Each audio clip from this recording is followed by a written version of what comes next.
मैंने दुनिया के जितने देश देखे, मैंने किसी देश में मातृभाषा की उतनी बुरी गत नहीं देखी जितनी अपने देश में। मेडिकल साइंस पढ़ने के लिए हमें अंग्रेजी में ही मेडिकल साइंस क्यों पढ़ना पड़ेगा? इंजीनियरिंग पढ़ने के लिए हमें अंग्रेजी में ही क्यों पढ़ना पड़ेगा? मेरे देश में, मेरे सुप्रीम कोर्ट में अपनी भाषा में बोल भी नहीं सकते। देश की आबादी में 2,70,000 लोग अंग्रेजी मातृभाषा वाले हों, उस देश का सुप्रीम कोर्ट सारे निर्णय अंग्रेजी में ही देगा। ये कहां का लोकतंत्र वाले अधिकांश लोगों को बचपन में ही खत्म कर देने की साजिश दुनिया भर में चल रही है। ऐसा क्यों नहीं होता? ये बात केवल हिंदी की नहीं है, तमिल की भी है, तेलुगु की भी है, गुजराती मराठी की भी है।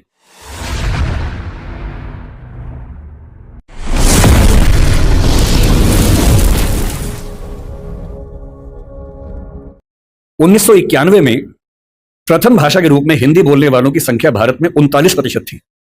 कुल 83 करोड़ आबादी थी, उसमें से लगभग 32 करोड़ के आसपास हिंदी प्रथम भाषा के रूप में बात कर रहा हूं मैं, मातृभाषा। 2001 के सेंसस में यह परसेंटेज 39 से बढ़ के 41 हो गया, 41% हो गया। 2011 के सेंसस में जब हमारी आबादी 121 करोड़ हो गई, प्रथम भाषा के रूप में हिंदी बोलने वालों की परसेंटेज 43.6 हो गई, जिसका सीधा सा मतलब है कि 53 करोड़ लोग, 52-53 करोड़ लोग भारत में हिंदी को मातृभाषा के रूप में बोलते हैं। और अंग्रेजी को मातृभाषा के रूप में कितने बोलते हैं भारत में? 2,70,000, 0.02%। 43.6% और 0.02% के बीच में अगर आपको ऐसा लगने लगे कि हमारी भाषा का अस्तित्व खतरे में है, तो मेरा ख्याल है कि हमारा दिमाग खतरे में है।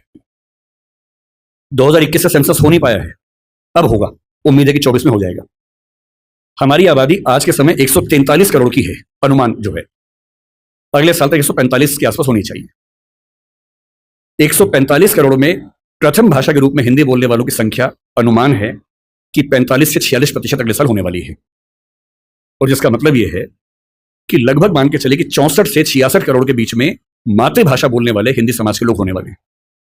अगर आपको लगता है कि 65 करोड़ लोगों की मातृभाषा खत्म होने वाली है, तो इससे हास्यास्पद क्या हो सकता है? इसका कोई सवाल ही पैदा नहीं होता, कल्पना भी नहीं करनी चाहिए इस चीज की। फिर सवाल उठता है कि क्या हम दुनिया में बहुत कमजोर हैं? भारत की जनगणना सर्वेक्षण में 31 भाषाओं की बात होती है, दुनिया के सर्वेक्षण में 7,115 भाषाओं की बात होती है। 7,115 भाषाओं में आपको जान के आश्चर्य होगा कि 150 भाषाएं ऐसी हैं जिनको बोलने वालों की संख्या 10 से कम है। कुल 10 व्यक्ति, 5 व्यक्ति बोलते हैं, 6 बोलते हैं, 4 बोलते हैं, 2 बोलते हैं, 1 बोलता है, 10 बोलते हैं। 150 भाषाएं ऐसी हैं। लगभग 5,500 से 6,000 भाषाएं ऐसी हैं जिनको बोलने वालों की संख्या 1 लाख से कम है। और पूरी दुनिया में 800 करोड़ की आबादी में हिंदी का स्थान जानते हैं कौन सा बोलने वालों में? तीसरा स्थान। 7,115 भाषाओं में जो भाषा तीसरे नंबर पे है, उसके बोलने वाले परेशान है कि हम खत्म होने वाले हैं। आप उनका हाल सोचिए जो 10 से कम पे चल रहे हैं, जो 1 लाख से कम पे चल रहे हैं, 10 लाख से कम पे चल रहे हैं।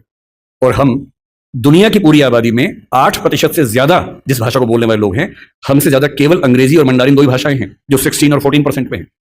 और हम नंबर 3-8% पे हैं। ना फ्रेंच हमसे आगे, ना स्पेनिश हमसे आगे है, और जितनी भाषाओं का नाम आप जानते हैं वो सब हमसे कोसों पीछे हैं। इसलिए बोलचाल की भाषा, सांस्कृतिक भाषा, सामाजिक भाषा के तौर पर हिंदी पर न खतरा है, न खतरा आने की संभावना है। इसको मन से एकदम निकाल दीजिए, दूर दूर तक निकाल दीजिए। दूसरी बात है कि क्या हम व्यापार की भाषा, व्यवसाय की भाषा, नौकरी की भाषा में सफल हो पा रहे हैं? थोड़ा मुश्किल है, कम हो पा रहे हैं। और मेरे ख्याल से इसकी वजह हमारा एक औपनिवेशिक जो सोचने का तरीका है वो है। मैं हिंदी के पक्ष में इसलिए बिल्कुल नहीं बोलूंगा कि मैं संयोग से हिंदी भाषी क्षेत्र में पैदा हुआ, क्योंकि मेरे पेरेंट्स हिंदी भाषा के अध्यापक रहे। अगर मैं सिर्फ इसलिए हिंदी के पक्ष में बोलूंगा तो ये तो सामान्य बात है, हर व्यक्ति अपनी भाषा के पक्ष में बोलता है, मैं ही बोल रहा हूं। मैं तथ्यों पर बात करना पसंद करूंगा, केवल भावनाओं पर नहीं टिकना चाहूंगा। मैंने दुनिया के जितने देश देखे, मैंने किसी देश में मातृभाषा की उतनी बुरी गत नहीं देखी जितनी अपने देश में देखी है। मेरे कुछ परिचित डॉक्टर बनने के लिए रशिया गए पढ़ने के लिए, यूक्रेन गए पढ़ने के लिए। तो मैंने उनसे पूछा, मैंने कैसे पढ़ते हो भाई, वहां कौन सी भाषा पढ़ाते हैं? अंग्रेजी पढ़ाते हैं? बोले नहीं, रशियन में पढ़ाते हैं मेडिकल साइंस। यूक्रेन में यूक्रेन की भाषा में पढ़ाते हैं रशियन मतलब मेडिकल साइंस। लगभग हर देश में वैसा हाल है। तो मैंने उनसे पूछा कि फिर आप कैसे पढ़ते हैं, आपको तो भाषा नहीं आती है? तो बोले नहीं, वहां का निश्चित सा नियम है कि पहले साल में हमें वो भाषा सीखनी होती है, फिर अगले 4 साल में उस भाषा में मेडिकल साइंस सीखना होता है। तो मैंने कहा इससे अच्छा वो अंग्रेजी में सिखा दें, आपको अंग्रेजी आती है? बोले नहीं, वहां तो ऐसी बात करने से भी नाराज हो जाते हैं। अपनी भाषा को लेकर बहुत सम्मान करते हैं वो लोग। वहां पढ़ाई की भाषा वही है जो उनके समाज की भाषा है। अंग्रेजी भी है, रिसर्च में है, जहां जरूरत है अंग्रेजी भी है, अंग्रेजी के विभाग है, वो भी एक भाषा के तौर पर है। पर जब उनको अपने यहाँ पढ़ाना होता है तो इंश्योर करते हैं कि वो पढ़ाई उनकी अपनी भाषा में हो। दुनिया के हर देश में ऐसा होता है, तो हमारे यहाँ ऐसा क्यों नहीं होता? ये बात केवल हिंदी की नहीं है, तमिल की भी है, तेलुगु की भी है, गुजराती मराठी की भी है। मेडिकल साइंस पढ़ने के लिए हमें अंग्रेजी में ही मेडिकल साइंस क्यों पढ़ना पड़ेगा? इंजीनियरिंग पढ़ने के लिए हमें अंग्रेजी में ही क्यों पढ़ना पड़ेगा? और मुझे खुशी है इस बात की कि हमारी केंद्र सरकार में गृह मंत्री ने पिछले साल एक बहुत बड़ा कदम उठाया है। मध्य प्रदेश पहला ऐसा राज्य बना है जहां मेडिकल साइंस, इंजीनियरिंग और मैनेजमेंट की पढ़ाई हिंदी में शुरू हो गई है। और किताबें भी तैयार हो गई हैं, इंजीनियरिंग की भी, मेडिकल साइंस की भी। ऐसी कौन सी रॉकेट साइंस है इसमें? ऐसा कौन सी आश्चर्य की बात है? एक ही तनाव हो सकता है कि भाई आप जब बात करेंगे टर्म्स की, तकनीकी शब्दों की बात करेंगे, तो तकनीकी शब्दों को आप दूसरी भाषा में आराम से नहीं ला सकते, क्योंकि उस भाषा में उतने शब्द विकसित नहीं हुए। कोई बात नहीं, आप बीमारियों के नाम, लेबोरेटरी के टेस्ट के नाम वैसे के वैसे अंग्रेजी में स्वीकार कर लीजिए, उसको देवनागरी लिपि में लिख लीजिए, जैसे आप व्हाट्सएप पे लिखते ही होंगे। आप हिंदी भाषा में रोमन मैसेज करते ही हैं, मतलब अंग्रेजी की लिपि में हिंदी लिखते ही होंगे कई बार। तू कहाँ जा रही है, TU के, अब तो आपने और छोटा कर दिया, KHA कहाँ हो गया उसी में।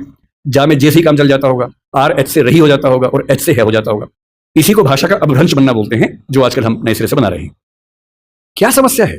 मेडिकल साइंस की पूरी किताब हिंदी में हो और उसमें अंग्रेजी के तकनीकी शब्दों का इस्तेमाल वैसा का वैसा हो, इसमें क्या परेशानी है? और जब भाषा हम सीखते हैं, आपको आश्चर्य होगा, मैं फिर कह रहा हूं, मैं तथ्यों की बात करूंगा, रिसर्च की बात करूंगा, भावनाओं की बात नहीं करूंगा। दुनिया में स्थापित सिद्धांत है, यूनेस्को पीछे पड़ा हुआ है इस चीज के लिए।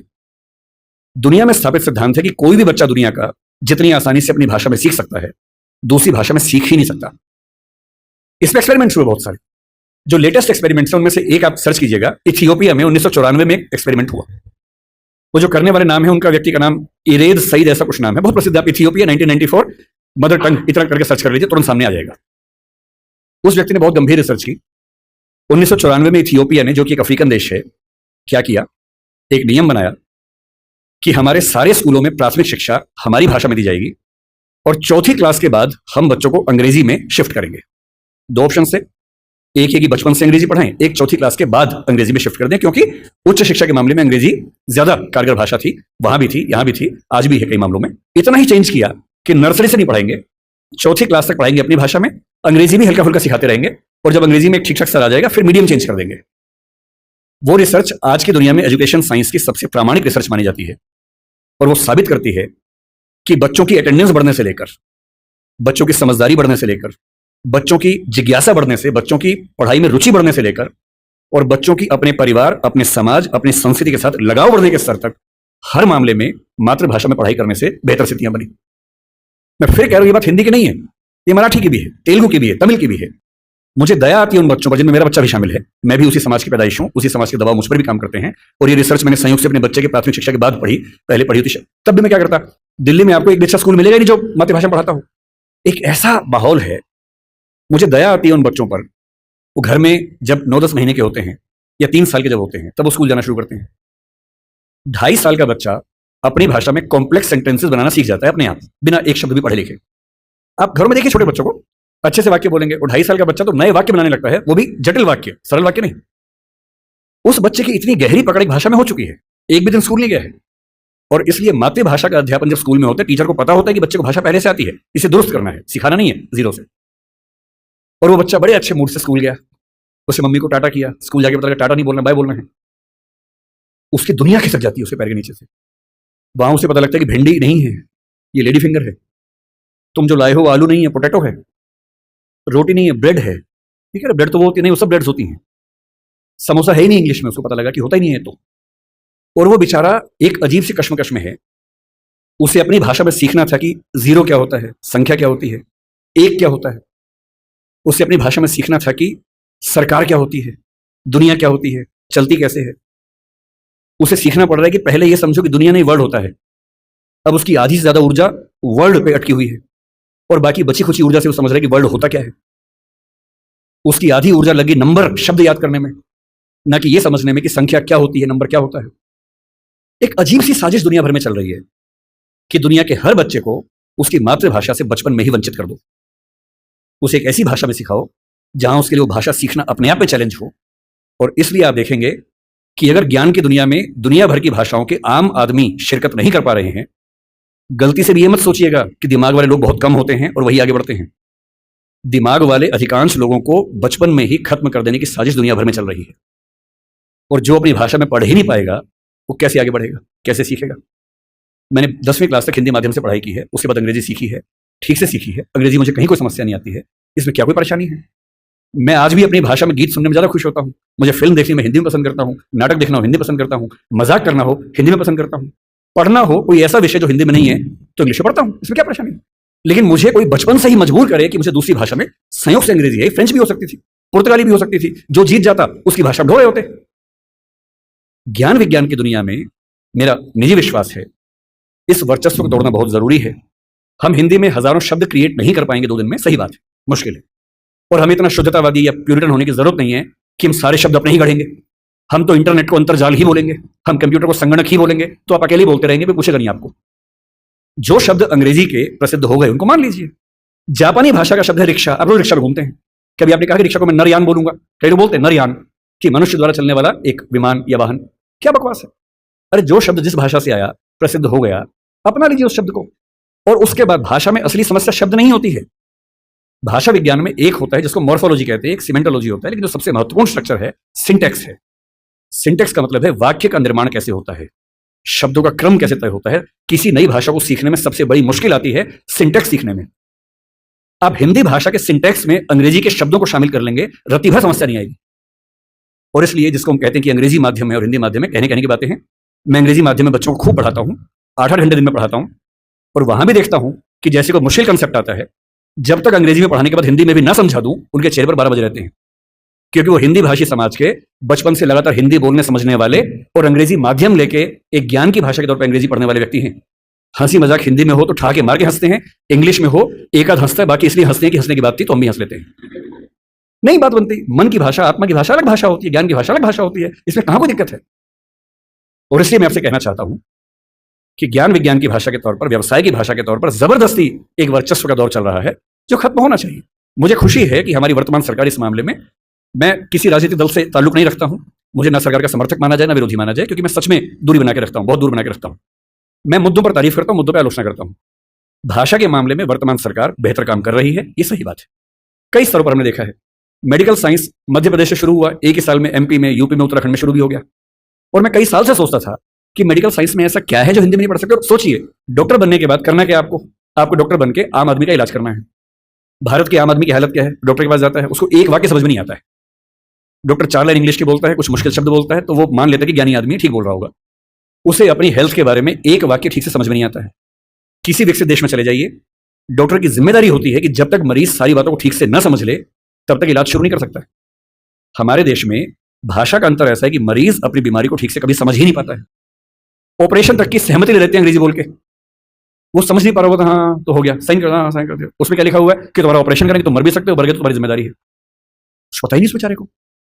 क्यों भारत का हर डॉक्टर, तमिलनाडु का डॉक्टर तमिल में क्यों ना बात करे पेशेंट के साथ, कर्नाटक का डॉक्टर कन्नड़ में बात करे, हिंदी का डॉक्टर हिंदी में बात करे, और अंग्रेजी मातृभाषा वाले जो 2,70,000 लोग हैं उनके लिए कुछ डॉक्टर इंग्लिश में रख लीजिए। डॉक्टर की भाषा तो समाज की भाषा होनी चाहिए। यही कानून के साथ है। हमारी जुडिशरी इतना जबरदस्त, जुडिशियल फ्रीडम, जुडिशियल इंडिपेंडेंस, संविधान का मूल ढांचा है, सब बातें बढ़िया है।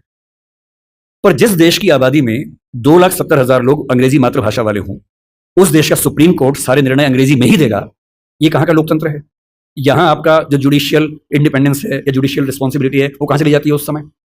आपके सुप्रीम कोर्ट में मधु लिमिया नाम के व्यक्ति जिद करते हैं कि मैं हिंदी में अपनी बात रखूंगा, आप उनको परमिशन देने के बाद नकार देते हैं कि हमसे गलती हो गई, ऐसा नहीं कर सकते हैं। मेरे देश में, मेरे सुप्रीम कोर्ट में अपनी भाषा में आप बोल भी नहीं सकते।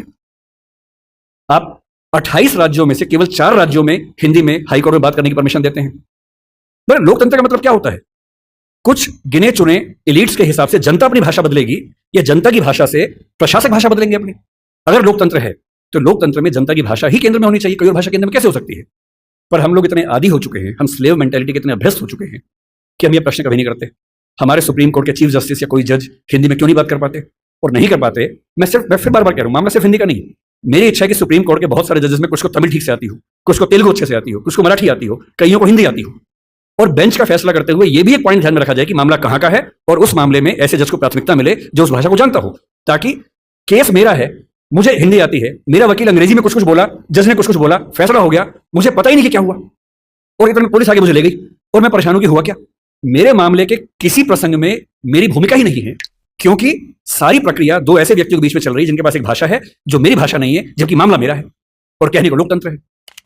ये लोकतंत्र नहीं है, ये भाषा के स्तर पर तानाशाही है, बुरी चीज है। और मैं जब भी ये बात कहता हूं, बार बार कहता हूं, ज्ञान की भाषा के तौर पर अंग्रेजी का सम्मान करना जरूरी है, क्योंकि रिसर्च आप उसके बिना नहीं कर पाएंगे। बहुत मामलों में सीखने की जरूरत है, उससे भी, जापानीज से भी, फ्रेंच से भी, सबसे सीखने की जरूरत है।